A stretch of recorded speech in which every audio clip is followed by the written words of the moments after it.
One of the issues that you addressed recently in an article that you had shared with me, also from LinkedIn, was about the role of HR and the issue of handling the polarizing factors that are out there. And because though they do exist, and we live in a polarized world, any quick tips or suggestions on whether or not it is more productive to bring those conversations into the fold in a corporation or to leave them at the door? Yeah, so when we go back to employee engagement, we go back to trust, and that all leads to increased production. So if we go back to a simple theory of speed of trust, which is probably a book that a lot of us have read, when trust goes up, production goes up at the same time, right?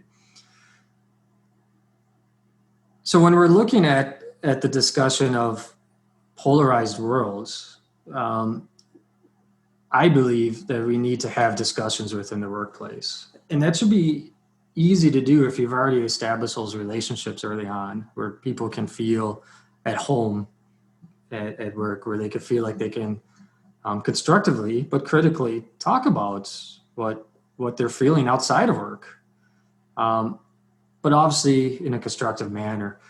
I don't believe I come from a leadership world where I don't believe that people just leave their stress at the door when they walk into the organization. Some do believe that, and some of that goes back to different leadership styles.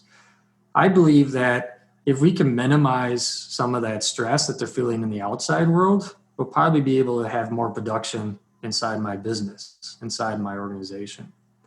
So how do we do that? One is give people a venue to talk, allow people to have the opportunity, maybe like in a townhouse um, situation, where people could just talk about the topics that's occurring. If you think about today, what's occurring in our world, we have politics occurring. We have the national election that's coming up. We have the coronavirus and people becoming sick. Um, we have the discussion that's going on with the Supreme Court. And then we have sectors within business sectors within our industries that are failing because of quarantines that are happening. So it's almost like we have a perfect storm that's aligned. And by giving the people the chance to talk and help inform each other, take the topic of racial tension.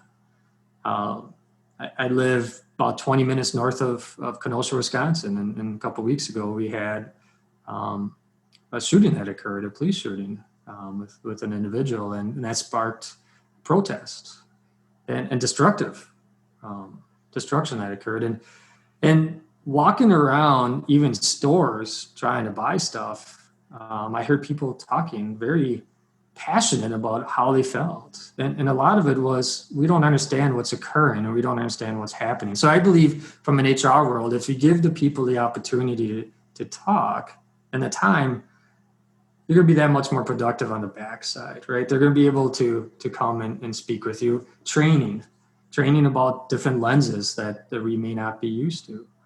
Um, the discussion that comes up though in this is how much time do we give, because time is money. And I try to make the arguments, and research will back this up, is if you take that time on the front end, you'll get your dividends on the back end of it. So I do believe of opening that door safely and constructively to have deep and powerful discussions, which should improve the feeling of safety and security for each employee. I think a lot of what you just said really ties together a lot of the concepts you've shared so far. Servant leadership, open, honest communication, authenticity, creating a space for people's voices to be heard, establishing trust, all together in that space.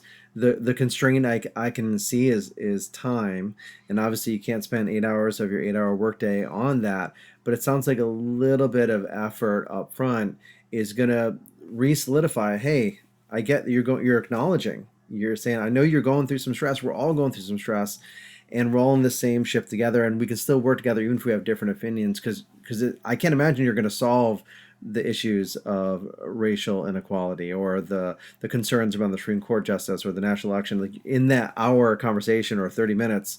It's not going to be solved, but at least it's going to be expressed.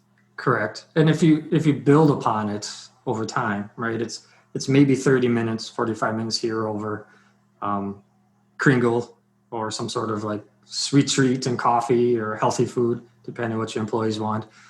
Um, if you build upon it over time, then it's not a 6 hour day. It's not an 8 hour day you're working on these topics. It's you may be able to get them down to 10 or 15-minute days, right? Or maybe my other theory is if you start training people on how to have these discussions, they can take over some of these discussions on their own during breaks and during lunchtime or just after hours, right? They can do it constructively and recognize that everybody has their own opinions and recognize that it's not about the opinion that will help us become a better organization or the difference of opinions. Although I believe diversity is very important, it's about it's how we work together. It's how we trust each other. It's how we recognize that I need you so that I can be successful.